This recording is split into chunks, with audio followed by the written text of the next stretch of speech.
Hello, everyone. I am Gary Gotso. Happy holidays and welcome to Race First coverage of round one of, wait for it, the U.S. Open Wheel B IndyCar Series Championship for Season 1 of 2023. Why did it call it Indy Open, for God's sakes? Coming to you today from Elkhart Lake, Wisconsin, and the world-famous Road America road course.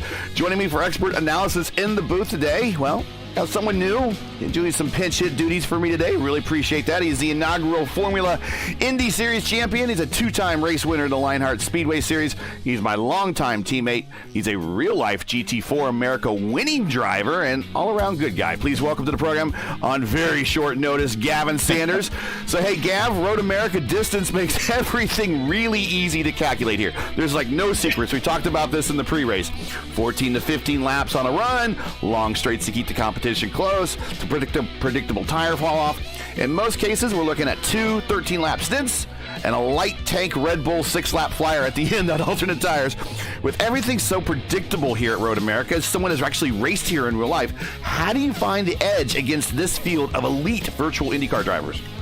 Yeah, it's definitely keeping the consistency up, making sure you hit every single mark, every single lap, and just pushing to keep the gap up. Breaking the draft is a big deal here, especially with the long straightaways, and then from there it's all down to tire temperature management and making sure that you're getting the good fuel number, your competition's nowhere near you, and you just make sure that you stay away from battles and keep that pace up.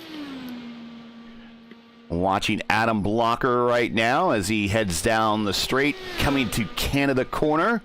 As a Canadian, you feel any special connection to Canada Corner? Not too much. It's actually my least favorite corner on this track. We'll talk about the how Canada Corner may or may not have gotten its name. There we got Olivia Hayward and her very good-looking car there as they go through Canada Corner.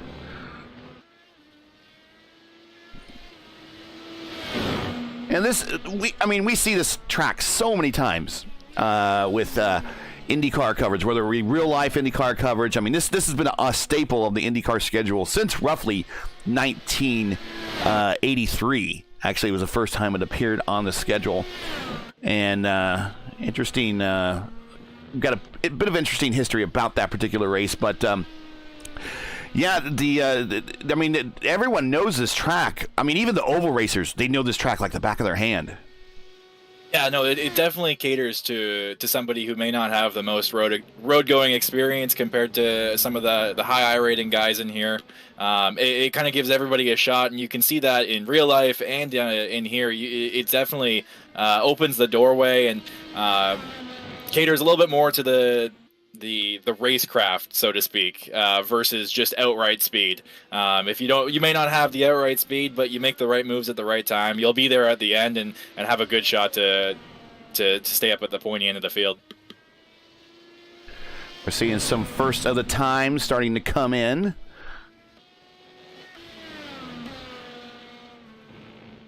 There we go. Get a track map for you here on the screen. That's not covering up any graphics. There we go. Well, there we go. You see, there's a couple turns here that aren't quite turns, like turn 2, turn 4. Yep. Those aren't turns, but then there's places where you think there should be a turn number, like between 11 and 12. That is an arcing turn right there. There should be a number there, but it's not. Yeah. 11A and 11B. Right, exactly. 4 miles, the longest track that IndyCar races on in North America. But we got the first of the times coming. We got Alex Van de Sant looking to go back-to-back on the broadcast strength of field races. He won yesterday afternoon. He is a 142.3 at the moment. Olsen also at a 142, but he's a 142.8 carry. Looks like made some tweaks to his setup. Is doing a little bit better in qualifying this time. He was a mid-packer last night. Today, a 142.9, a little bit up at the front. Hubler with a great finish last night. 143.1. Jesper Orman continuing to work on his road course prowess. The new virtual Flying Dutchman, he's not a Flying Dutchman, I know. He wouldn't like that, but he's a 143.4. Then we have Hayward, the 143.7.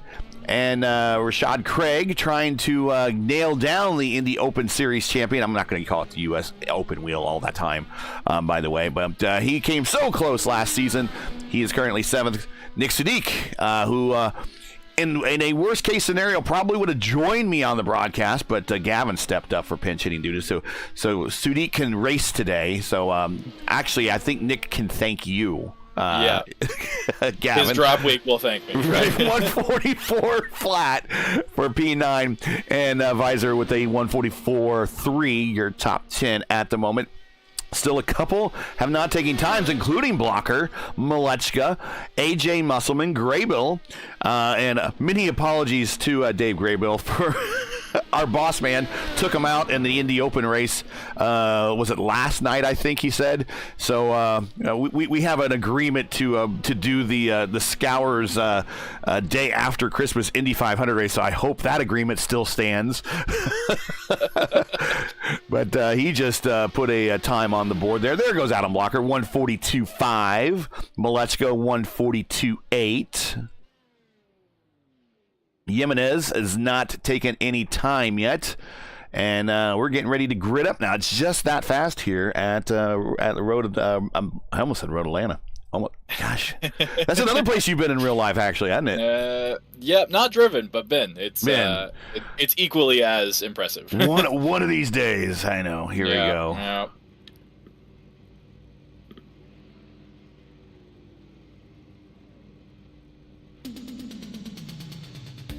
All right, let's take a look at today's starting lineup here from Road America, as we will hide these other graphics. There we go.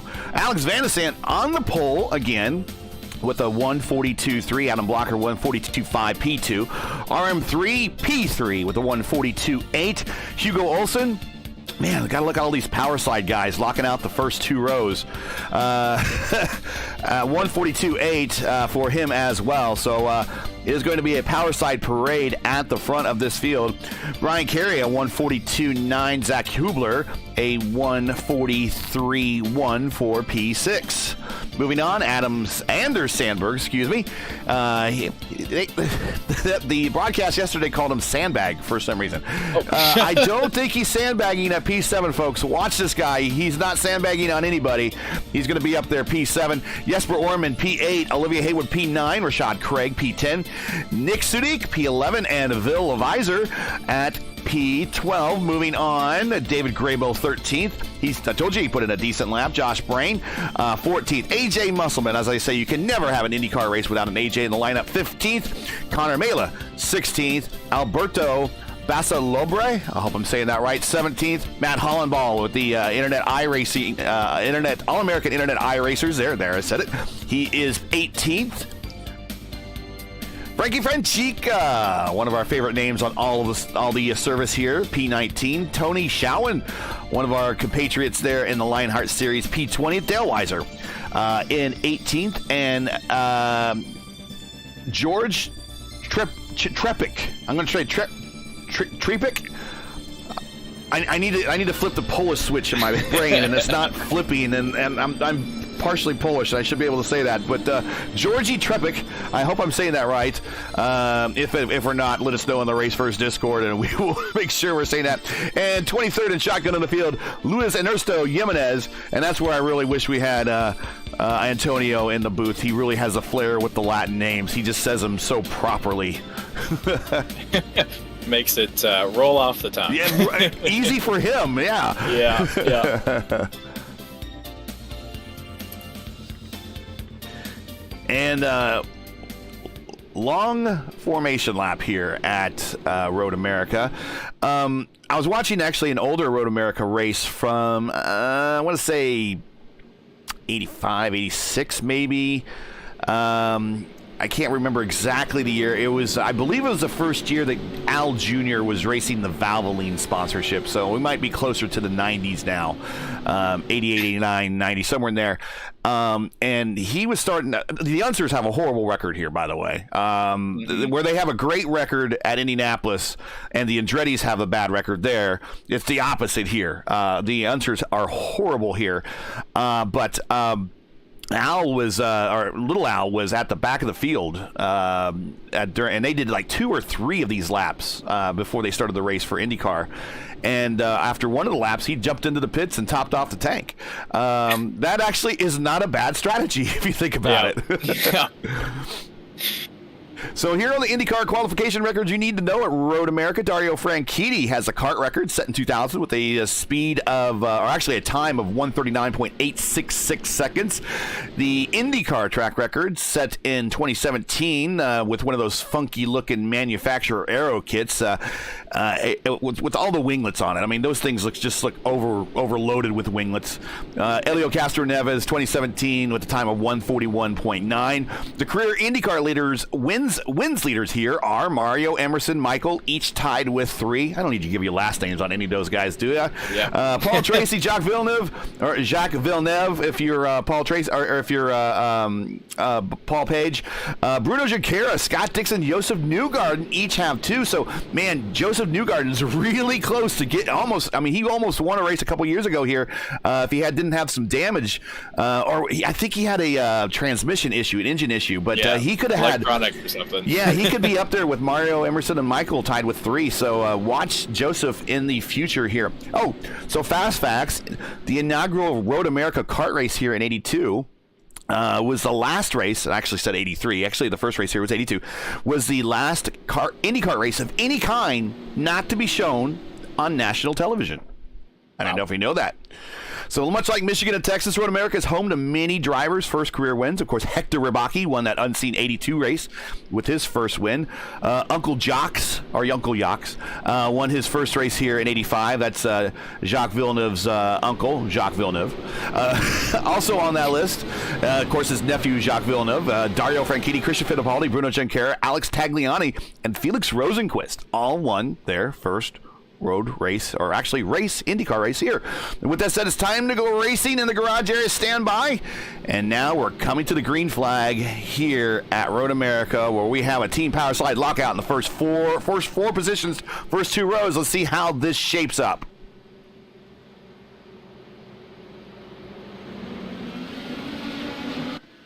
Green flag in the air, and very quickly, just like what happened last night, Alex Vanasant to the lead. Adam Blocker, P2. Here comes RM3, and into the inside is, not going to fully send it, is going to be Olsen. Top 4 power slide coming in down to turn 3. Yeah, you can see further back, there's lots of side-by-side going on. As we were saying before, key to the race is to kind of get single file, make sure you're in the draft, and hang on to the leaders as long as you can. Here's a battle for 8th, 9th, and 10th. Hubler, Craig Hayward, all wheel-to-wheel coming down to turn 5. Who is going to send it in early here? Hubler. He's going to stay there and go. And I tell you what, Craig's not letting him get away any up at the top of the hill. Very blind corner here in 6. That's probably my least. I mean, you know I suck at road racing anyways, but that is probably my least favorite corner here at this racetrack. Yeah, one of the most intimidating, with a blind approach and then a crest that just takes all the weight off the front tires. It's just lock-up city at the top of that hill there. And there's not a lot of runoff there if you miss. No, absolutely not. It's very marginal, and it takes a lot of commitment to make a fast lap through there. Side by side, Blocker and his teammate Alex Vanasek coming down the Canada corner. Blocker with the position. Alex is not going to let him go. Side by side, Alex goes wide into the kitty litter, and that's going to cost him about 4 or 5 positions. Sandberg's now taking a look. I think Alex probably could have let him gone and maybe survived to live another day, but in fact he gave up about 4 or 5 positions that he really didn't need to there.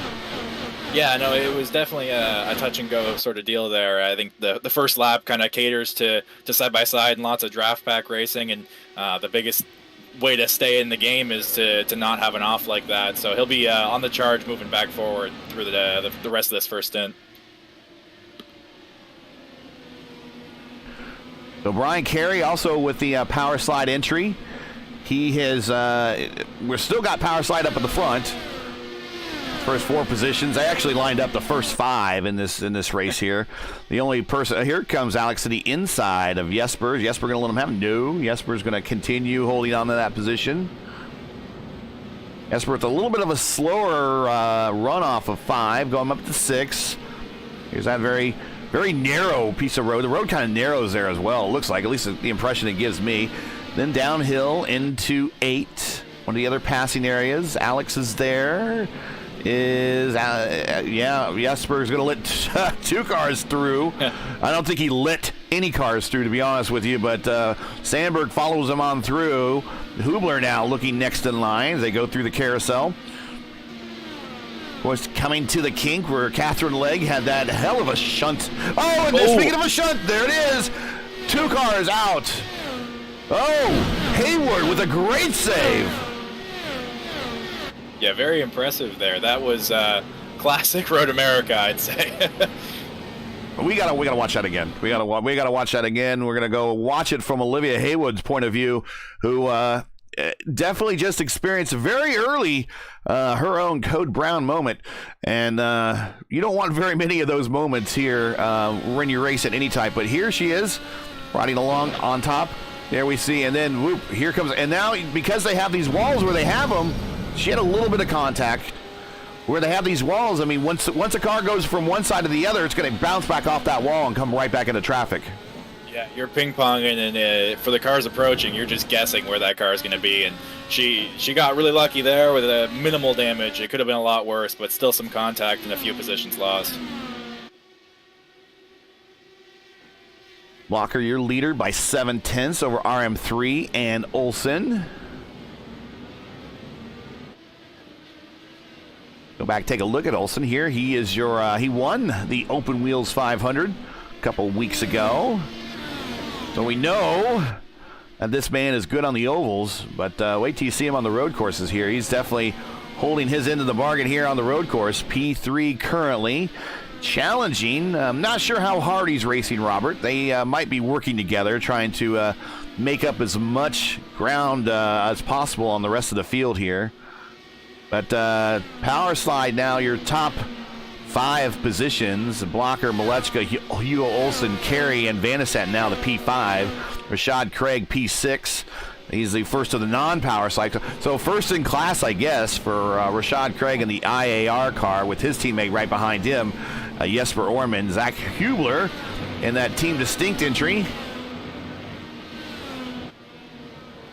Yeah, you can see it's kind of flying formation up at the front there for power slide. They're, I would assume, going to just cruise for the moment and hopefully save their battling for later. Everybody just stays in line to each other and gets as big a gap as they can on, as you said, the rest of the field, or the other class, so to speak. Yeah. We are a single class, but basically there is a best in class at the moment. There's currently Will Weiser, the first, I believe, of the independents. He is P9. And Nick Sudik with Team Watson and Turn 4 team there. He is currently P10. David Graybill in the Scour squad on the outside of the top 10. Hugo Olsen getting by Robert Malechka in Turn 5. Move Olsen up to P2. Yeah, I take it back. They might not be so in formation as I thought, but definitely a quick and easy move there. No real fighting. Just kind of we'll swap and we'll see what happens later on. Adam Crane, I know of Gavin, good dude. Thank you, Adam. I know of Adam, good dude. Brandon Walker, brilliant save. Yeah, that was a very good save there on the backstretch. And if you're curious about that Catherine Legg shunt, she walked away from it, but it is on YouTube. You can find that one pretty easily. This is actually where AJ Foyt suffered a very bad wreck here. Toward the Hugo off on turn turn 15? Oh, wow. That's a very lucky moment. It's really easy 14, to step on the gas and get back into the right side of the wall. Well, but now they're looking three wide. Yeah, 3 wide teammates going into one. Sorry, that was turn 14. I'll try to say Alex 14 and 15 comes out of my mouth, but Maletzka gets the position over the unforced error by Olsen. Move Olsen back to third. Carey P4. Alex is trying to capitalize as these guys are getting closer. Also creeping into the picture is Rashad Craig. Yeah, Alex was just about to try and make a move on Carey, it looked like, and then next thing you know, Hugo's right directly in front of them and sitting on top of them, and it almost became 3 wide there for a second, but nice to see that it settled down and Hugo gets to continue. Yeah, one of the things you don't really hear. Down. One of the things you don't really hear on your spotter on a road course is 3 wide, you're in the middle. You hope not to. That's all I'll say.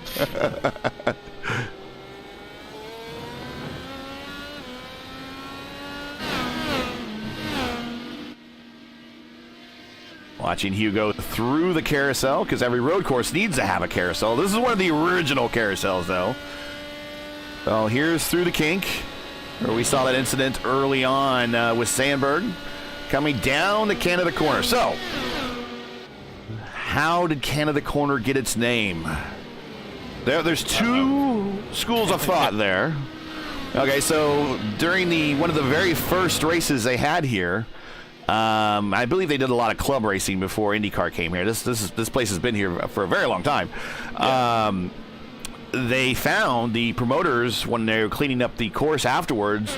Found down in that area just a whole bunch of Molson beer cans, and that's where they thought all the Canadians sat down there is in that particular corner, turn 12. But the other school of thought is if you actually see Road America on a map, it is actually not in a if you see the track map we have on the screen right now, it's a very north, south, east, west configuration right there. It is not actually like that. Turn 12 is actually pointed into the northeast a little bit more than what it is. Alex on Brian Carey coming into 5 here. He gets the position. So that makes Canada Corner the actual corner closest to Canada, even though you're deep in the middle of Wisconsin. So that's the other school of thought, is that Canada Corner is closest to Canada. I would say either answer is acceptable, but I'm leaning towards the beer cans being the possible genesis of the name. The beer cans make a lot of sense. I mean, you could take it you combine both schools of thought to maybe say that all the Canadian beer cans were there, and it is also the closest corner to Canada. So when the Canadians were visiting, maybe they just wanted to feel a little bit more at home. Closer to home, or yeah, a little bit closer. Well, I mean, since automobiles and stuff are new technology, I mean, maybe they were just walking there to you. I mean, I don't know. Yeah. I mean, long walk at this place. Yeah.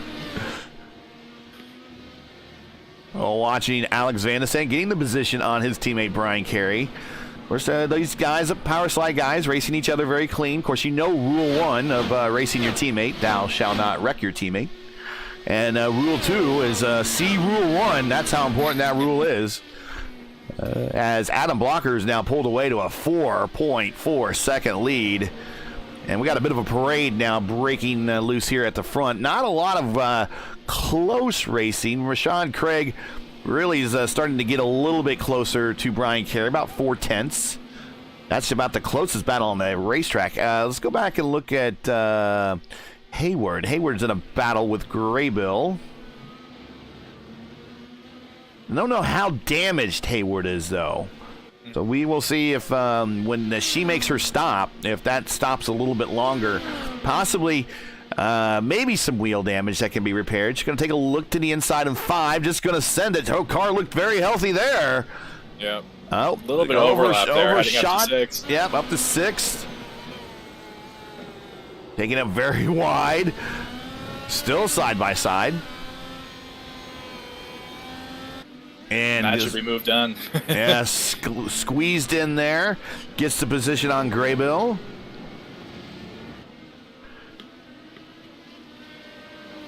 Good racing by those two. Very good racing. Yeah, very respectful as well. Even with a little bit of the overlap, it was both recognized and appropriately adjusted for.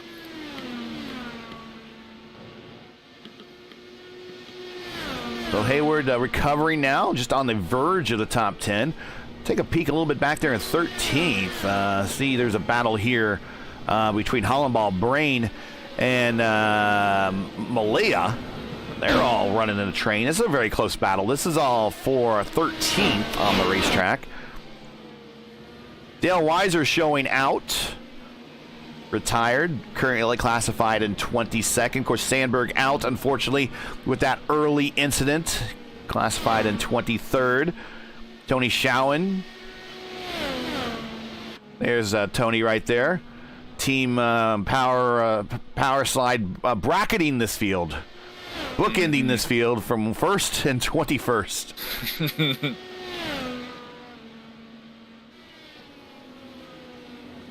And there we're checking AJ Musselman doing his, I already checked with him this week. He's doing his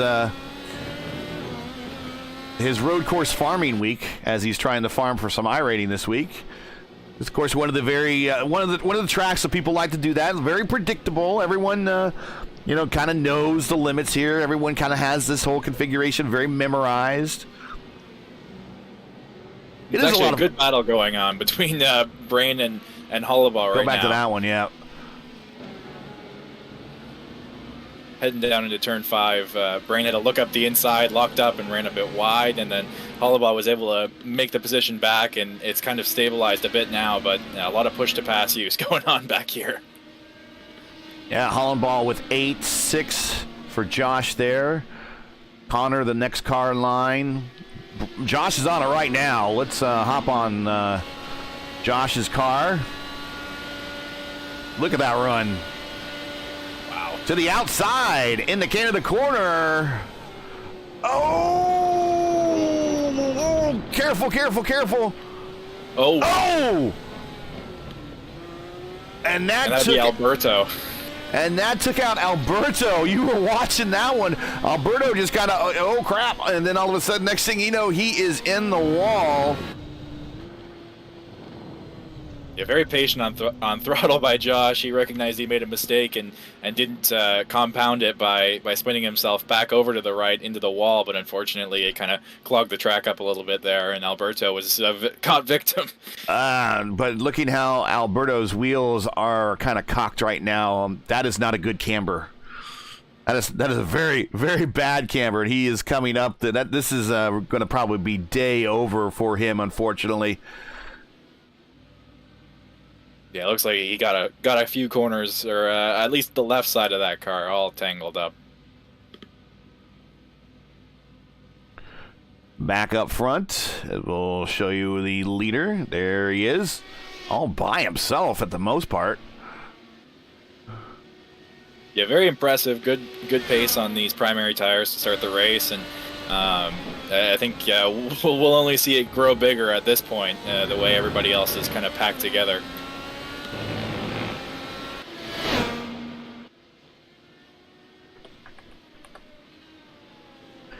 And we'll get the ticker back up for you here as we are quickly getting to our first round of pit stops. Yeah, as said, 13 laps is roughly the full push distance you can go. If you want to maybe save yourself a lap or two on the Firestone alternates, you can save a decent amount here if you're in the draft, just lifting and coasting, or maybe even mix it up with a little bit of fuel mapping. But yeah, we're coming up on the pit stop window, and we'll see where these guys go and who alternates their strategy versus the cars in front to try and gain some track position. Alex has moved up another position. We missed that, but he is up to 3rd now, recovering from that little off he had early in the race as he was leading. He's now worked his way around RM3 up to P3. So Blocker, Olsen, Alex VDS, your top 3. RM3, Carey, your top 5. Craig, Orman, Hubler, Weiser, and Hayward. Hayward has now worked her way up into the top 10. Yeah, very impressive. We thought there might have been damage on that car, but we're being proven wrong here, that's for sure. The big battle still back here for 14th is Josh Brain over Connor Malaya. Right in front of them is my Polish compatriot, Georgi Trepik. I hope I'm saying that now right. Trepik. That sounds a lot more proper. It sounds, yeah, it sounds a lot more proper. Where's Josh in the Marcus Ericsson livery? 2022 Indy 500 winner.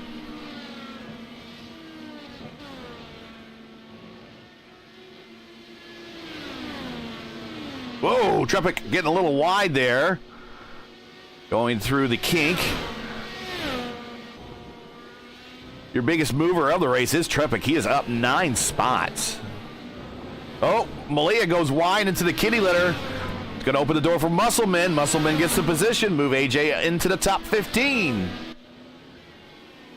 Yeah, it's just so easy to make an unforced error, especially down into there. If you've had a little bit of a mishap in the middle sector, that's their main place where you want to push, and Malaya now pulls into the pits. Yeah, Malaya's like, yeah, I'm getting new tires. And, I mean, he's right at the edge where he could... the last stint's going to be a bit longer than he wants it, probably. He's currently showing on the red, so he's opted for the alternate to go first, and he's taken him 11 laps. So those are pretty well spent pieces of rubber as he pulls into a spot. He's probably pulls a little bit more forward, going up on the jacks. Yeah, impressive that he was able to take those tires that long. I mean, it was clear with the last lap a little bit there that they were probably expiring, but still very impressive when you consider how long the lap is here. It's quite the distance on the alternates. And here's our other red tire user at the moment, Luis Ernesto Jimenez, started shotgun on the field. Isn't that... well, I guess it's not the Aero McLaren SP anymore. It's now Aero McLaren. SP has been bought out, I understand. Something along those lines. Yeah. A little bit more clean, I guess. Yeah, I guess. But it's kind of the... real shame, though. Yeah, it's kind of the end of the... I'm trying to think how many other owners were out there that are left over that started or had any teams in the Indy Racing League. I don't think there's... Voigt, that's it. I think that's it. I think Foyt's the only one that's left over from the IRL originals. Yeah, my experience doesn't date back as far as that, but from the SP side of things, all I remember is my former fellow Canadian James Hinchcliffe in one of those gold chrome cars just ripping around, and that's kind of what made me catch a little bit of interest and fall in love with the whole IndyCar series as we know it nowadays. Yeah, he got in a hell of a wreck at Indianapolis in that car. that no one really knows how serious that wreck was until you actually talk with Hinch about that when he talks about it on the interviews and everything. That was pretty life-threatening incident that he got into there, and I forget. I think a piece of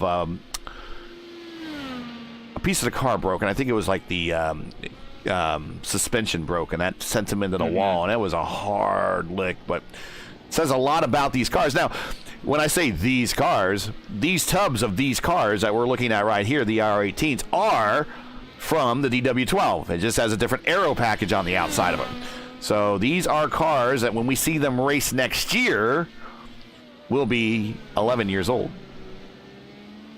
Yeah, it's impressive that it's evolved to this point over almost over a decade now. Well, has it evolved or devolved? Because it used to be back in the 80s and 90s that every year a team would come with a new chassis, new engine combination. Yeah, I think that's just the way racing is nowadays. I mean, you can buy as many chassis as you like, but all that constant innovation nowadays you're looking at the this might be a curse word, Formula One style budget. So I think that it has devolved in terms of the technology and innovation per se. But in terms of a vehicle, I think that we're in a good place at the moment, and hopefully we upgrade to an even better place sooner rather than later. I think the next car they come out with will be a lot better. These cars race really well on the road course, which is unfortunate for me because that's the least favorite discipline for me. They are a handful on the ovals. Everyone will admit that. But they're fun to race on the ovals because you're doing 200 miles an hour. I believe the next car will be a lot more multi-course friendly because this car, that aero shield that you see on there, that is completely, when they designed this current car as it is, they did not design it with that aero shield as you see it right there in mind. That is something that was added on later, and that has since come to really impact the way some of these cars handle because you're moving a lot of weight forward. And you're also channeling wind off the car. Here comes Blocker into the pits on lap 30 or 13. So it's going to be a 13-6 run for him. But you're also channeling the way the wind comes off the car differently. Instead of going up and over the driver, it's kind of going up and over and around the driver now. Yeah, and the biggest thing as well for drivers is the cockpit cooling. As you see, everybody from first, second, and third files into the pits. Yeah. But the biggest change would be to the setups you would imagine, and I'm not sure how well it was modeled in here, but in real life they definitely made a lot of mention about how tricky it was to combat it in that first year it was introduced. Nobody is going to stay out and try for an extra lap here. Everybody's coming in. It's like the pace. It's like all of a sudden the lifeguard blew the whistle and told all the kids to get out of the pool. Yeah. And now look at all the cars coming off of pit road. Wow. And Blocker makes a large jump. His gap is now up to 6 seconds. 6 seconds, yes.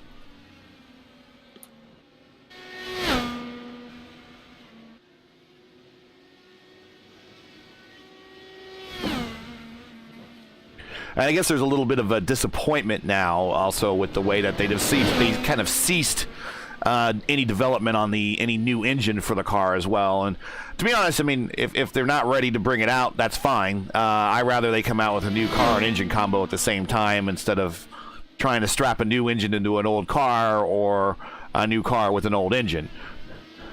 Yeah, well, in reaction to that as well, the new LMDH program, or GTP, in IMSA is actually utilizing the Acura side of it is utilizing what would be that concept. I mean, there will be differences such as the fact that an IMSA motor doesn't need to rev to 12,000 RPMs, but they were trying to utilize the same sort of layout and ideology that the new generation of IndyCar engines are looking towards. Obviously, that would be a hybrid system, as they continue to allude. So it'll be interesting to listen to and see how that development on that program goes as well.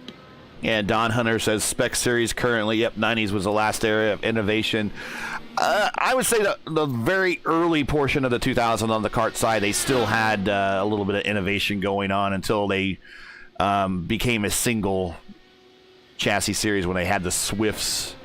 Oh, Nick pops in the chat. Apparently something happened to Nick. We missed it, and he says he says that he is not very smart at the moment.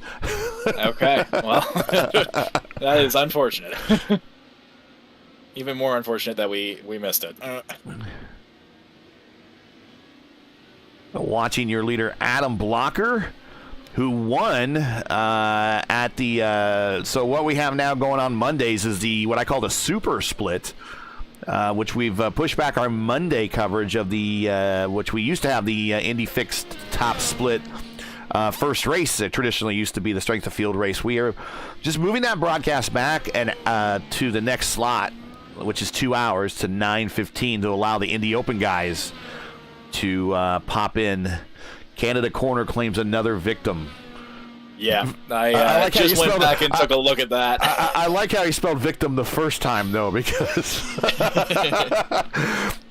Adam actually won our opening race at in the Indy Open or in the Indy fixed straight to field super split race that we had on Monday 9:15. He won that race, so he is currently trying to. I think he could do it. He might have a good shot at pulling the double and getting double championships on the fixed and open side now with the way that we've opened up the schedule a little bit. So, Adam Blocker, your leader here. won the opening race of the fixed series. Currently the leader here in the Open, or the U.S. Open Wheel B IndyCar Series strength of field.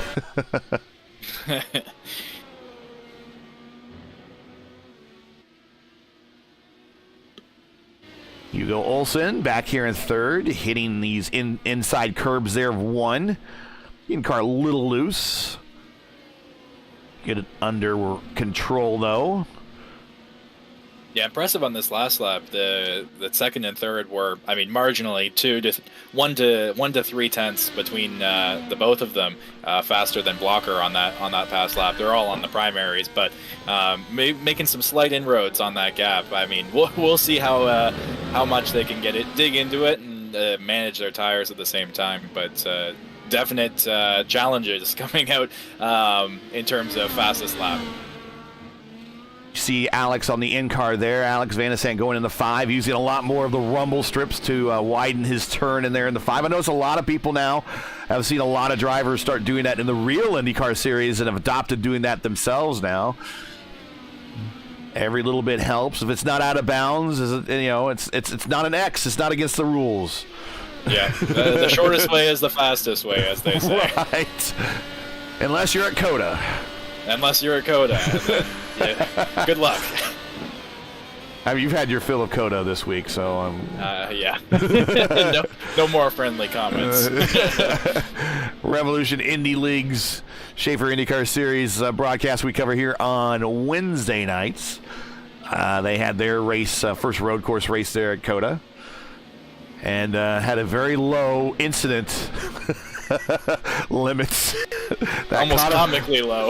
We got caught a couple people off. But here's your top 5 at the moment. Blocker, Olsen, Van de Sande. Last time by, Blocker 145.4, Olsen a 145.3, Van de Sande 145.6. So we're kind of settling into a bit of a routine here. Brian Carey back and forth. He is moved ahead of RM3. RM3 back to kind of worked his way up to P2 for a while, and then now is kind of fallen back to the 5th spot. Rashad Craig seemingly been in 6th place all race long, trying to run down these two. Zach Hubler with another good top 10 showing in the team distinct entry. He had a good race there in the Friday strength of field race. Got himself another top 10 going on right now, P7. I believe Zach was the Division 2 Indy Open champion last season. Here's my man Jesper Orman. Keeping it solidly in the top 10. Jesper and I, we worked together. Jesper did the hard work, of course. The Open Wheels Indy 500 brought her home 4th. There were a couple times, though, when we saw him 3 wide in front of us that we were going to actually bring her home the winner. It's like easy. Watch him take out the... Man, those guys did a real good job of keeping cars off one another with 3 wide there in the late stages of that race. Well, back in 9th, and the AlphaTauri IndyCar. We got to get Will a IndyCar livery somehow. We got to get him an IndyCar livery. He is currently 9th. Yeah, right. David Graybill, I think he just worked his way around Olivia Hayward up to 10th there in the Scowers entry.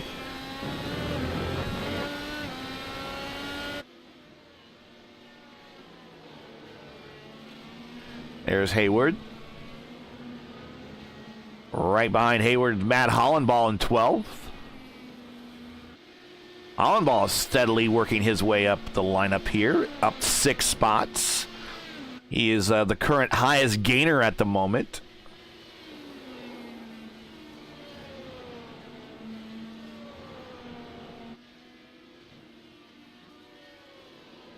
So when you're driving the real car here, what is your favorite complex or set of corners here? Or maybe you just like this long straight where you get the rest? I think my definite favorite would be the Canada into well, my Canada corner is not my favorite singular corner, but the final section from turn 12 to turn 14, definitely one of my favorites.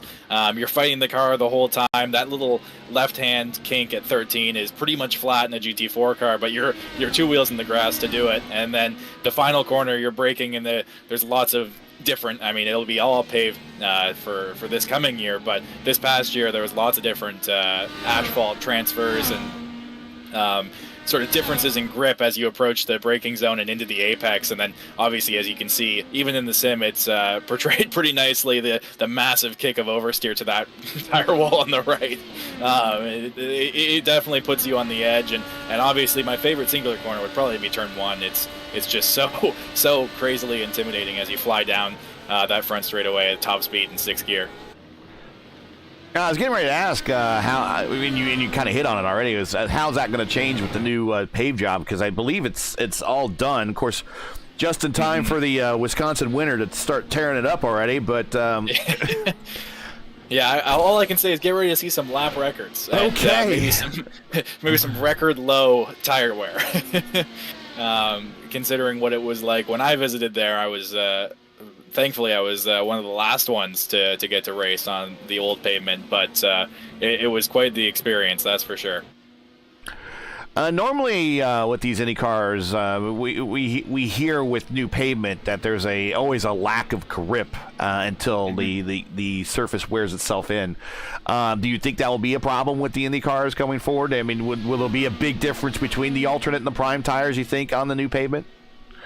Maybe for practice, maybe for the practice sessions, maybe for a bit of the qualifying. I think every first session of the day, if you get some cooling off in the track, it kind of allows everything to settle and seep out, and all the sort of stuff that's not meant to be there makes its way to the top and then gets brushed off again.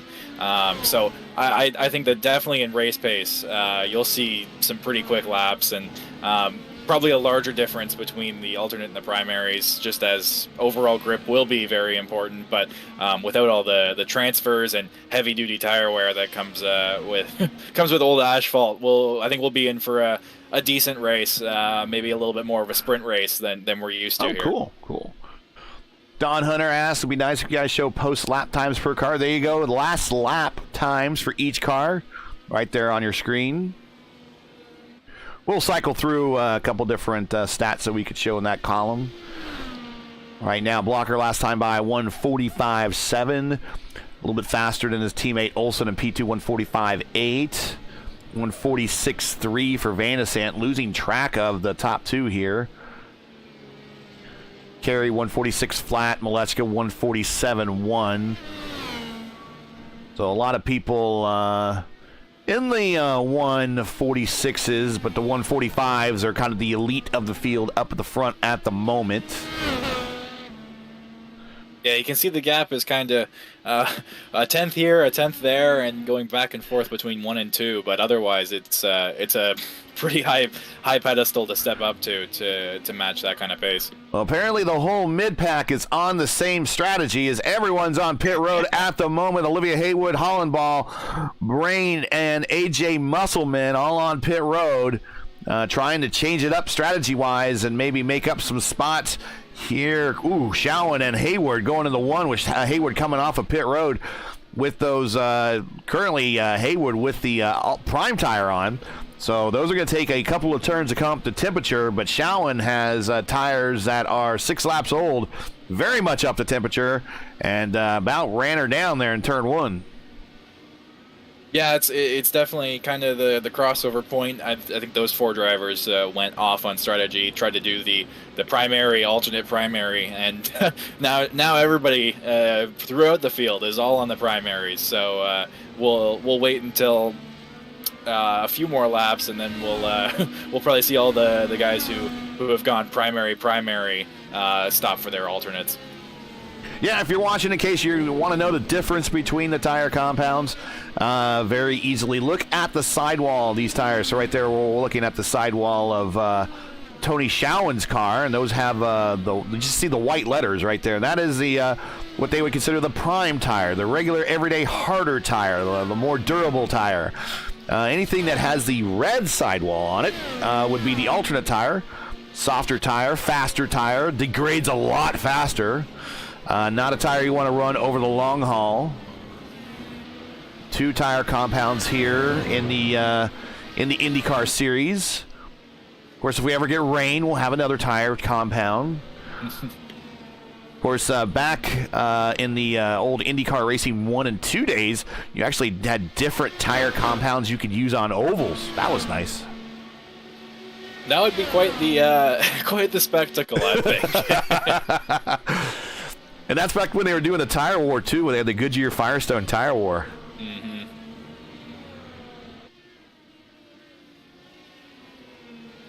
Because right now, Goodyear has not been in the sport since the early 2000s.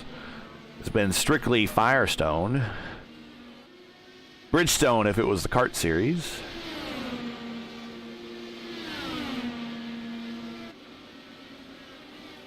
I think everyone's kind of agreed that they don't want to see another tire manufacturer come into the league. Oh, Hayward off in 5.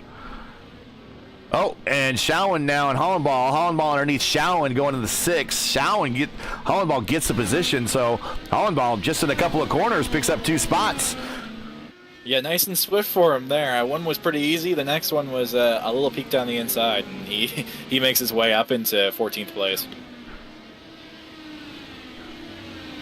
Right in front of him is Luis Ernesto Jimenez, and he is up 10 spots. Georgie Trepik, he is also up 10 spots. They have some pit stops coming up here. Meanwhile, up front, Blocker, clear sailing. So far, only 18 cars left remaining, 18 cars on the lead lap. Currently showing Frankie Francica retiring at 19th.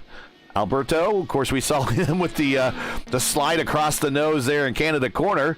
He is on 20th, unfortunately retired.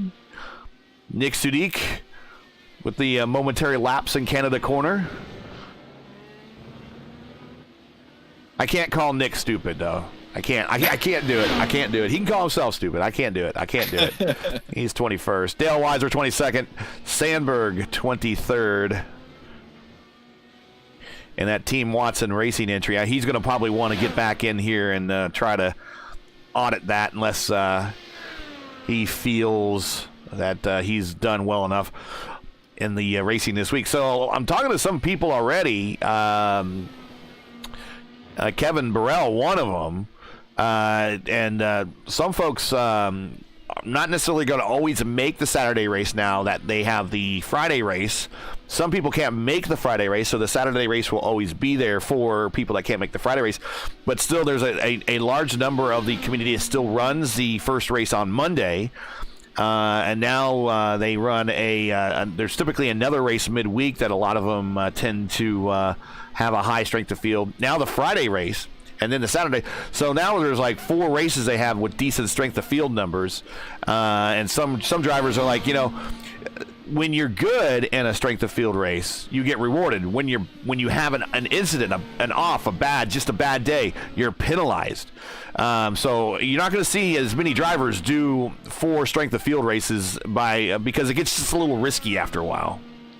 Yeah, definitely. In terms of the championship standings, it definitely it'll pay you back a penalty if you make a lapse of judgment in a very important race. But it is a good thing for IndyCar on the platform to have. I mean, we may have maybe some people may think it's a little bit diluted, but it's always good to have lots and lots of opportunities for people to learn the car and enjoy and chances to race against the experts in the car.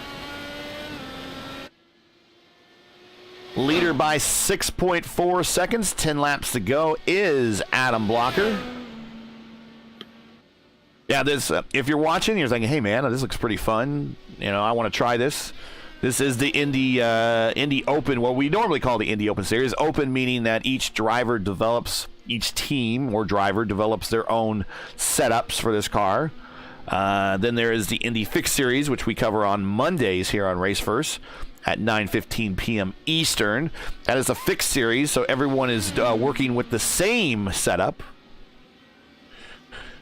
And Don Hunter wants to know the time on Friday. Friday race, I believe, is 2 p.m. Eastern. 2 p.m. Eastern. Brandon Walker, looking forward to my debut next month. We're looking forward to seeing you in the lineups.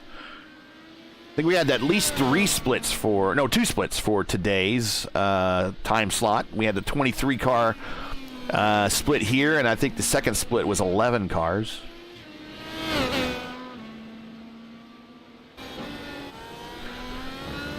Riding over the shoulder of Hugo Olsen. Dropping the third gear through the carousel, trying to keep it low on the racetrack.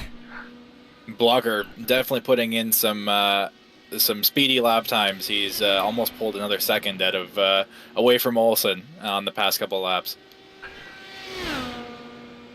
Yeah, last lap by Blocker. He has, I believe, not the purple lap. The purple lap, I believe, belongs to Alex, unless I see something lower than a 145 flat. I don't.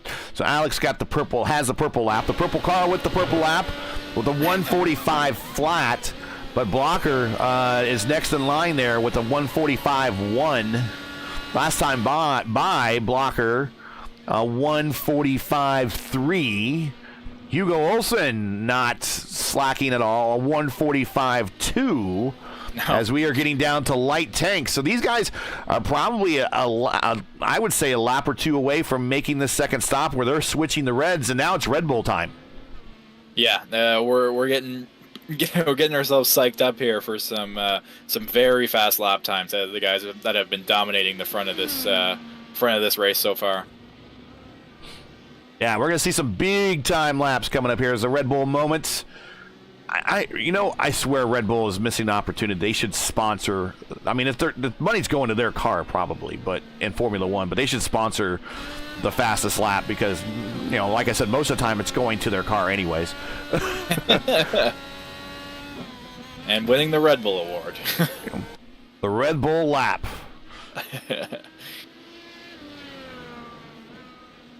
Let's go back to fourth. Checking out Brian Carey. He's got, this is really the closest battle of any substance right now on the racetrack right here. This is Carey, Malechka, Craig, Hubler, Orman, all in a row. Boom, boom, boom, right there. They're about, if we go back and we look at our intervals, they're about a second apart, give or take.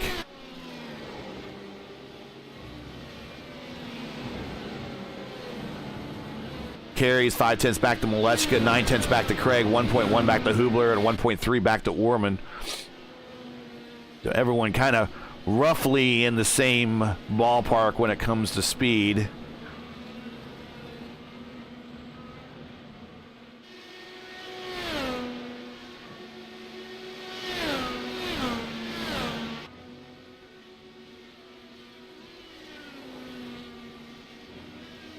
Well, before we wrap it up today, according to YouTube analytics, 37% of you are not subscribers. That's actually a pretty good number. But for those of you who are not, let's change that right now. We have reached our goal of reaching 1,000 subscribers, but we cannot rest there. Help us keep this positive momentum.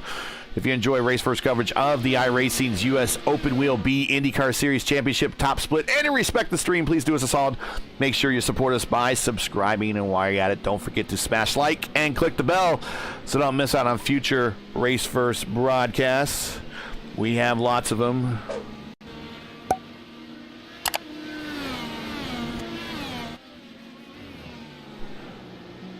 And, of course, if you're just joining us, this is Race First coverage of the Saturday 1 p.m. Eastern Top Split of the U.S. Open Wheel B IndyCar Series Championship Top Split, coming to you from Road America. Where we have 7 laps to go of scheduled 36. If you are, and we're approaching the pit window here as well. It's coming very quickly. Should be the end of this lap. Most people will dive off. And we're watching Adam. There he is. On the pit road. So if you're enjoying Race First coverage of today's race, would like to monetarily support our commentary team, make sure you donate via our GoFundMe link in the description, or now new, for your convenience, you can now send us super chat tips right now, right through YouTube. Just find the dollar bill icon at the bottom of the chat window.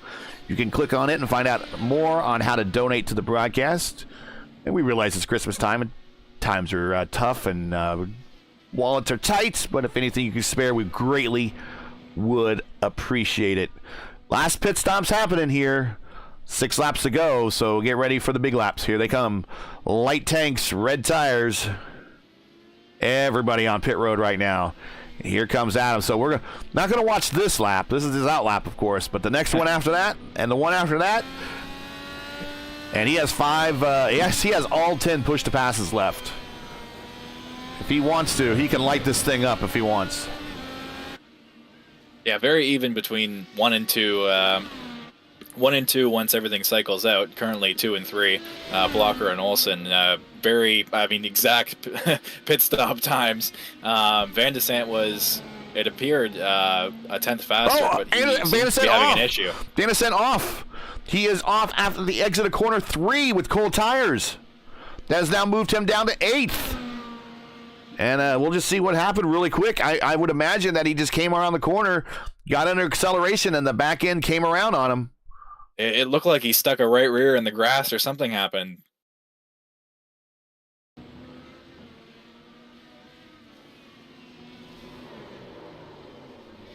Just came around on him.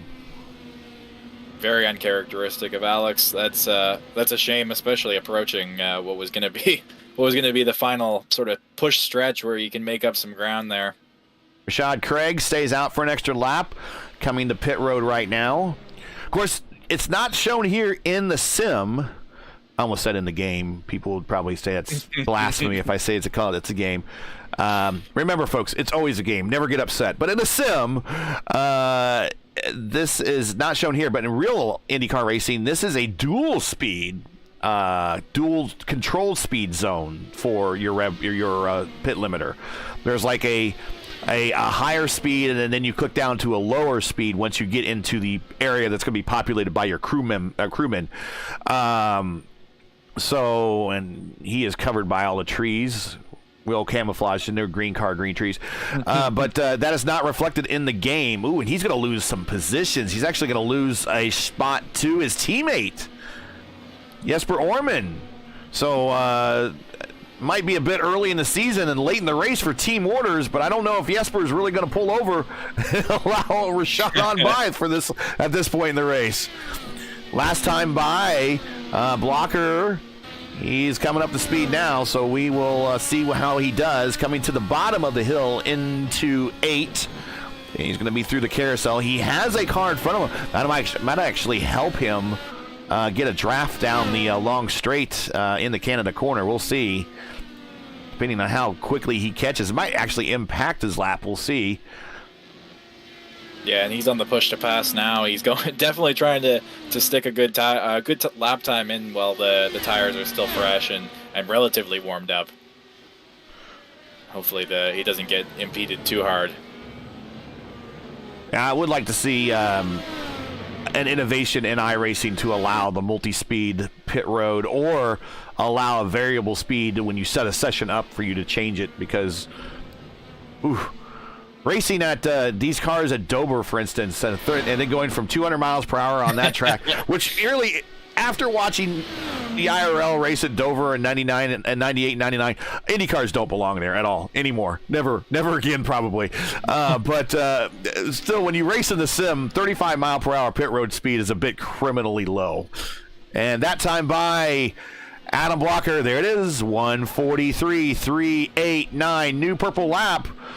Hugo Olsen came really close, a 1:43.4. Brian Carey at 1:43.7. Robert Molechka, 1:44.1. Alex, that is angry. That is an angry lap right there. A 1:43.116. That is your new purple lap, and that is a angry lap right there. That is a very storming lap indeed.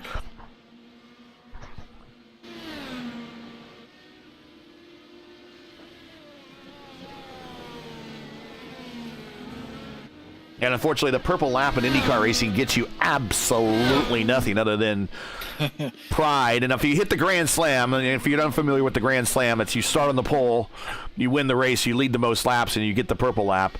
That's about the only other really nice thing that a purple lap will give you if you need to hit the Grand Slam. But No special points or recognition for the purple lap in IndyCar racing. Just pride. Just pride. Just a pat on the back. Just a pat. Attaboy. Or attagirl, depending on who it is.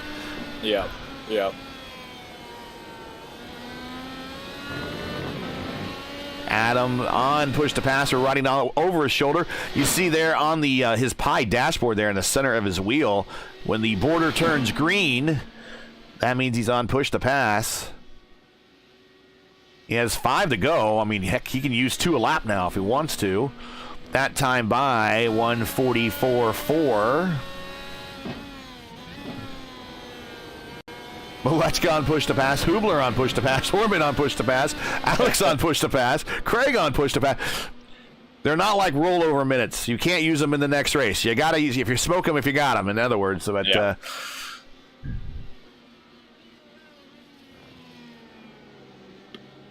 Adam, your leader by 14.6 seconds. Who knows where everyone would have been. Right. But. We have not seen very many races in the IndyCar Series, whether we fixed or open on road courses, that have had a margin of victory. When we did the Indy IIS, which was the IndyCar iRacing Series, which kind of reflects the actual NTT IndyCar season, every road course race was very close there. This is one of the few where not a soul is going to challenge Blocker. Only Blocker is his greatest enemy right now. Yeah, very impressive. I was going to say we have no idea where everyone would have ended up, but I'm sure the margin would have been equally as impressive. Malechka up to 4th. Of course, that is mainly as a result of the off with Van de Sant, but he is on carry now. No team order. Ooh, I think he's thought about sending it right there in the Canada corner. He had that look of a little bit of a pump fake left, and it's like, oh, nope, not going to do it. Yeah, and he's got 1 push to pass more as well, more than Kerry. So we'll see how this goes. I'm sure they'll be hammering the button up this straightaway. Malechka is on the button. Kerry is not. I think Kerry might just be good to say, I got the back end of this team finish here. I'm going to get me some good I rating, get a top 5, get some good points in the championship.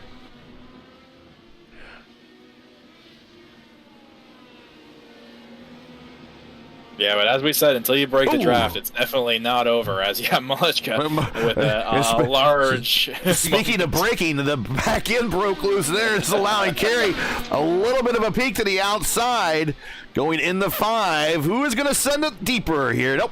It's going to be Malechka's going to be wider. And now we're side by side going up the hill, and this is going to be tight, boys.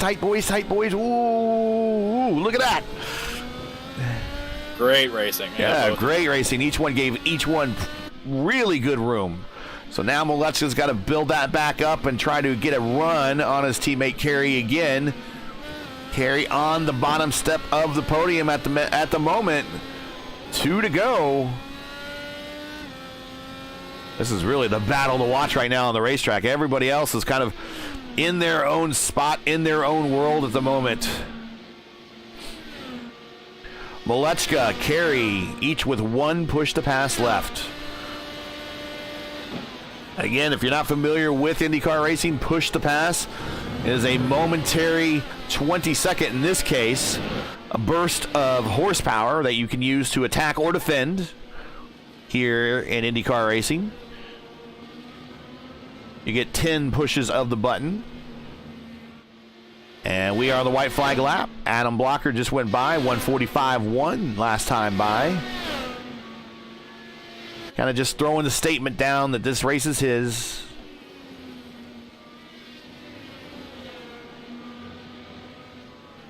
Malechka's got 1 more shot at, maybe 2 more shots at, you know what, 3. If you don't get it 8, maybe you get it in 12 going in the Canada corner. We'll see. Here's shot number 1 coming down the 5. And neither of them electing to press the button for this little straightaway here. It'll be interesting to see, as Brian has been pulling a tenth or a half a tenth here, a tenth there, in the corners prior. So Malechka just needs a really clean middle sector here to try and make a run down to Canada.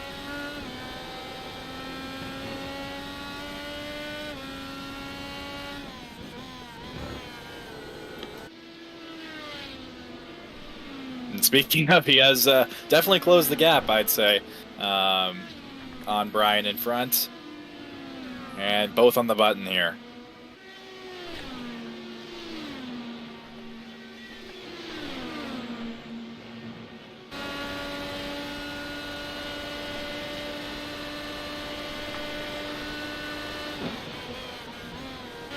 And we get it right back up to the front here. We got to watch Adam Blocker take the checkered flag, unfortunately.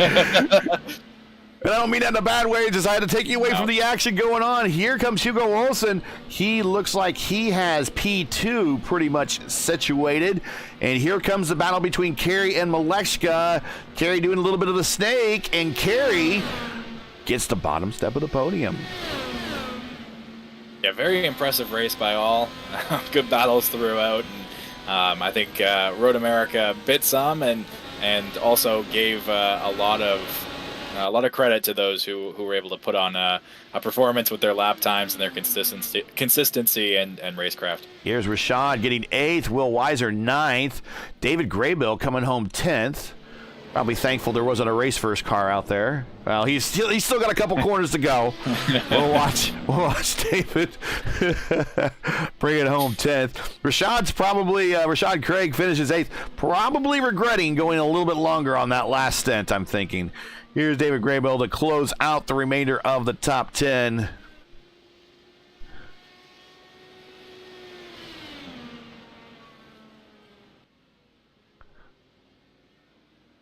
And he is done with his lap. So Adam Blocker on his cool down lap is your winner.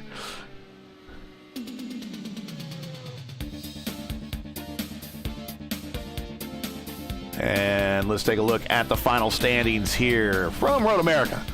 The opening round of the U.S. Open Wheels B IndyCar Series Championship for Season 1 of 2023. Adam Blocker wins the opener here, just like he did over on the fixed side. He is your winner. That's Hugo Olsen, P2. Brian Kerry, P3, with that great battle with RM3 there at the end. Hubler with another great finish compared to what he had yesterday. 2 great finishes in 2 days here for Hubler. Finishes 5th. Jesper Orman up to 6th. Alex Van de Sant. I'm thinking he might not want to remember this one. Just a couple of unforced errors, unfortunately, forcing Alex, or relegating Alex to 7th. Rashad Craig 8th. Will Weiser 9th. David Graybill 10th. Remainder will be top 15. Brain, Hollenball, Musselman, good run for AJ. Malaya and Trebek is your top 15. And wow, Blocker doing some very tight donuts on the main straight. Some very tight. Yeah. That's not a very wide main straight. Straightaway there. That's definitely impressive. I think Zanardi would be proud of that. Yemina, Shaw, and Haywood, Franchica, and then Basalobre. I hope I'm saying that right. 20th is your top 20. Nick, you can just forget about today, man. We won't say it was an unforced error. Just Nick can forget about it. We'll forget about it. Nick finishes 21st. Weiser 22nd, and Sandberg 23rd. That big shunt there in the opening laps there at the kink, right when we're talking about the Catherine leg. Anders, we appreciate the illustration. Just bad timing, I think. Oh.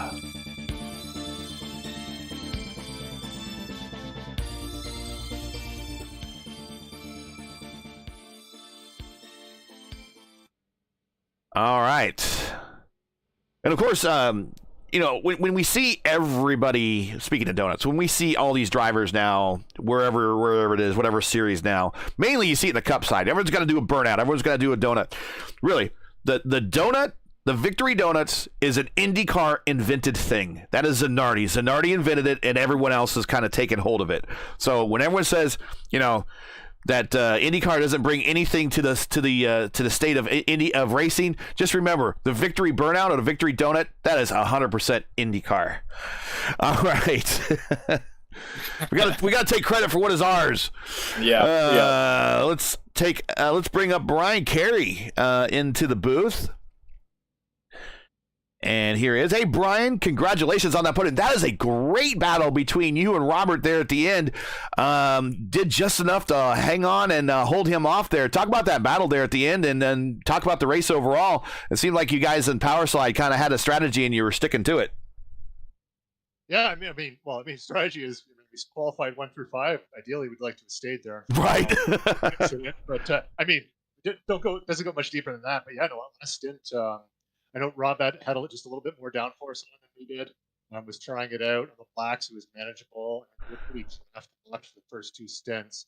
But then after that pit stop and he separated, he was coming hard. So that was a fun battle. I had enough push to save. Kind of learned my lesson from Mosport last year with Will. But yeah, no, that was a great battle. It was a lot of fun. Really, I mean, there's not much strategy when it comes to, we were talking about this in the pre-race, not much strategy when it comes to Road America because everything's kind of so predictable. Did you make very early, when did you guys very early on make the decision that you were just kind of do the 13-13-6, or it just seemed the most logical strategy to do? Well, I mean, it just you look at the like where everyone is in the race. So like Zach and Rashad and Jesper were pretty close for most of the run. Like I wasn't keeping track. I wanted to see who was behind Rob. But really, it was just seeing. It's like I knew that if you on a stint, you could take a 7-lap stint over 6, do an undercut and jump there. But I felt confident on each one of the stunts that I wasn't going to get jumped on that. So it's like just stick to it. I think this is faster. I mean, the safest thing. It was a lot more fun this way. You really pushed at the end. So I saw I had a gap. Decided not to do an undercut and just kept to it. It was the safest way. Well, congratulations on the podium. It's a great start to the season for you. I'm not sure what you ran in the other races, but I'm sure that if you got a couple top 10s and a couple podiums out of this, you're off to a great start this season in the, what is it now, the U.S. Open Wheel B IndyCar Series. Any shout-outs? Anybody want to say hi to fans, family, friends, sponsors? Go right ahead. Yeah, I mean, basically my partner, Karina, hopefully she's able to watch that. She wasn't here today, so hopefully she can watch it where she is. And yeah, I mean, this is her podium today. Good way to start the season here at Raceway. So yeah, I mean, can't really. I mean, I guess I could ask for a first or a second. But, sure, yeah, of course. Aside from those 2 things, can't ask for the third here. So happy with that. Well, congratulations, and we will see you hopefully next week at Fontana.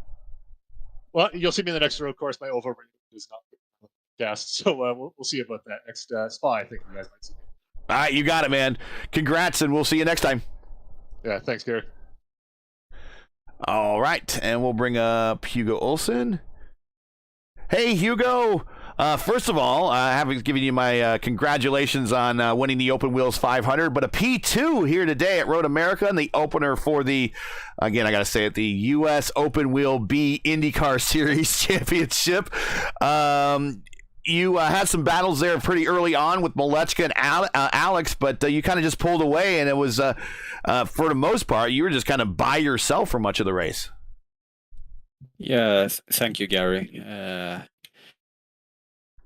Was a bit weird with 5 power slide cars in the top 5 in qualifying, but yeah, early on it was quite chaotic. Or well, for me it was mistakes here and there the whole race, but yeah, it worked out good in the end. Tell us about, I mean, was there anything special about your race? I mean, it looked like I was just talking with Brian, and it's like the strategy was to start in the top 5 and maintain the top 5. I mean, everything's kind of predictable here at Road America. I mean, anything fancy with your run, or just kind of by the book type of race for you? Yeah, it was early on. I was trying to get by Rob there. He had a bit more downforce on his car, so I was trying to get by him, but we just got caught with each other, fighting a bit and making mistakes, both of us. So kind of lost Adam there, and then I was pushing hard, and I was pushing as hard as I could, and only when I did that I was able to make the gap not grow to him. And then of course with my mistakes on the outlap on the last stint, I lost probably close to 10 seconds there, and then I was just trying to keep Brian and Robert off from behind. Well, congratulations on the P2. Great team day for, of course, the entire squad. Going on to Fontana next. We'll be seeing you next week on the big oval at California Speedway. I'm going away on Wednesday, so yeah, I won't make that, but I try to make a race earlier on in the week. All right, well, we won't see you here, but we'll definitely see you get credit for it in the championship. Any shout-outs anyone want to say hi to while we have you here? Yeah, shout out to Powerslide Motorsports and and Adam to the win, and also you guys at Race Worst for doing this broadcast. Our pleasure. Well, good seeing you. We will miss you next week, but we hope to see you when we head our third race of the season, which is, I believe, Spa. So we'll hopefully see you then. Have a good vacation and happy holidays. Yeah, you too. See you guys. All right, let's bring up Adam Blocker. Hey, Adam, got you here in the booth. Congratulations on the win. Didn't make it very fun for everybody else. You kind of just ran away. Great day for the team. You locked out the top 5. But tell us about your race. I imagine at some point it's just concentrate, hit your marks, and keep turning in laps until you get to the checkered flag. Yeah, I made a little mistake in qualifying and on my first lap, so I had to abort, and I line up to do a second lap, and just kind of made it safe to make sure I got up there, and so Alex out-qualified me, so I did have to pass him on the first lap. I saw going into one that he was, maybe a little not super confident on the cold tires and the cold blacks, so made sure to just really pressure him on that first lap, and I got past him, and then after that, like you said, they all just seemed like the race behind me was really good because I saw lots of position swaps and lots of chaos. But unfortunately, we didn't have much time of you in the middle of the race because we were watching some of that stuff. But while you were running away with it, we were watching the middle pack of the race, and it was pretty entertaining. Yeah, don't blame me. It seemed really interesting, and like I said, I just had to. It's kind of hard to. I mean, it seemed like Hugo and Alex had similar pace to me. Just they kind of got fighting, and kind of allowed me to pull away. So. Yeah, just had to try to focus and not make mistakes. So. Is it possible now with the leadoff win and fixed and the leadoff win here and open, at least with our coverage, that you could do a shot at the double championship possibly this year? It's possible. I think open is going to be tough because I won't be able to make the Friday broadcast, so it's just going to be between the Monday race and Saturdays. So. Yeah, we'll see. Depends on how the SOFs end up playing out, like between all the different time slots. But yeah, I'll give it a go, and worst case, just gonna race both for fun and see what happens. Well, the good news is we'll see a lot more Adam Blocker here. Shout out to anybody you want to say hi to before we let you go on this great win of yours. Yeah, I just want to thank everybody on the team. Clearly, we had a pretty good setup this week, and just looking forward to Auto Club next week. And want to thank you guys for covering the series, and see you guys Monday. Our pleasure, and we look forward to seeing you at Auto Club next. Congratulations, and enjoy the rest of your Saturday with this nice win. Yep. Yeah, same. You guys have a good day. Yeah. Well, Gavin, your thoughts on today? Not a very exciting race at the front. Top 2 positions were pretty much locked out, at least by 3/4 into this thing. And Brian Carey and Malechka had a heck of a battle there in the last 10 laps or so. But Adam was right. The mid-pack from 5th, 6th, 7th, 8th, 9th, I mean, a lot of those guys were all within direct contact with each other you could throw a blanket over them at one point during the race. The mid-pack in the top 10, the latter part of the top 10 was pretty exciting to watch.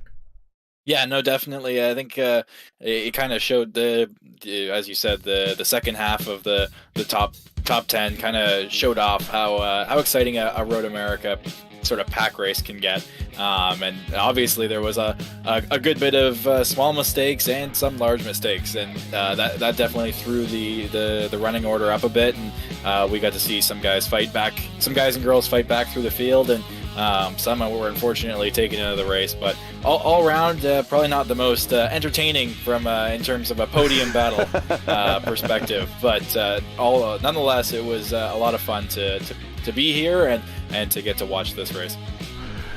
Seeing in chat here, Kevin Burrell said, bummed I could not make it today because I ran 4 with other 2 strength of field rate. Jesus, this guy is a machine. Next week onward should be back in action, so we will see Kevin going forward here when we get to get your oval on, man. I know that's not your big thing, so we got the oval coming up, so hopefully you got that oval set up, so hopefully we'll see you next week. But that's it, and next week is the big oval at Fontana. You and I have kind of had mixed results there. Thought about going to Fontana. It's going to be a day race, so it's going to be packy for a little bit, and then after a while, the open setups are going to start separating this field. Yeah, it'll definitely be really important to maximize the restarts there. I think in everybody's experience, or most people's experience, just the greatest way to break off and kind of separate yourself from the rest of the field is track position. At the end of the day, the tires are very important, but just making sure you line up in the right spot at the right time is a big key to maximizing those tires. So staying out of the dirty air and pushing your way to the front, and if not, be prepared to use all sorts of lines to make it work. Well, nice thing about California, it gives you about 8 of them to choose from. So, so that's it for today. Once again, your podium from Road America is Adam Blocker with the win, Hugo Olsen P2, and Brian Carey fighting off a hard-charging RM3 there at the end, getting the third and bottom step of the podium. Sound like he was pretty happy to relieve for that one. That is your podium. Join Race for us again next week for round 2 of the U.S. Open Wheel B IndyCar Series Championship as we head to our first oval of the season, California Speedway in Fontana. I will not call it Auto Club. I refuse to call it Auto Club. Coverage begins at 1 p.m. Eastern right here on YouTube at youtube.com/racefirst. And as always, check the official iRacing schedule or our channel for the correct time in your area. Hey, we love bringing these races to you, but they're not easy and require time and money to produce. If you share our passion for the sport of IndyCar and have enjoyed our coverage of the U.S. Open Wheel B IndyCar Series Championship, please take time to go. You should pay me every time I say that. Jeez. Yeah. Please take time to visit our GoFundMe page. Link is in the description and donate to our Indy Open Series broadcast fund. Also, you can become a Race First Patreon today. Visit patreon.com/racefirst to become a member. Hey, we realize it's Christmas time. Times are tough. Pocketbooks are tight, so any contribution would be greatly appreciated. We thank you for watching and making us a part of your Saturdays each and every week. Now, as you know, the YouTube algorithm game is not easy, so please help support Race First with the weekly grind. Leave a comment below. Let us know what you thought of today's race, and if you enjoyed today's coverage, support us just by smashing like in the video. That is the best way to support us if you're not already subscribing, because if you're not subscribed, and if you're new, we want you to subscribe, and while you're at it, hit the bell for weekly reminders so don't miss out on more Race First iRacing programming, including Indy Fixed at Indianapolis on Monday. So I will be home for Christmas, at least virtually, on the Indy Fixed Series at Indianapolis. And on Wednesday, it'll be round 3 of the Revolution Indy League Schaefer IndyCar Series as they will take on the Oval at Motegi. Are you excited for that? You're the points leader. Looking forward to it. Better keep it up. He's a good liar. The RIL is easily one of the top 3 fixed IndyCar leagues on all of iRacing, so you don't want to miss it. Make sure to find it here on Race First. Keep your browsers set here for the most in-depth knowledge, IndyCar knowledge on all of iRacing. Race First, we know what Indy means. For business inquiries, learn more about Race First and what we do, visit racefirst.com. Like us on Facebook or follow us on Twitter. You can follow all of our Twitter handles right here, and they're at the bottom of your screen. And you can also follow Gavin at Gavin Motorsport, or go to his website, GavinSandersMotorsport.com, and you can follow and be a fan of his. I'm sure he's looking for more fans. Yeah, all are appreciated. All are welcome. So for Gavin Sanders and everyone at Race First, I'm Gary Gonzo saying to all, thanks for watching, and to all of our men and women serving in the military and as first responders, Godspeed, God bless, and come home safe. Catch us again next week right here as we go to super speedway racing in Fontana for the next race of the U.S. Open Wheel B IndyCar Series Championship. Happy holidays and good night. Happy holidays, everybody. Take care.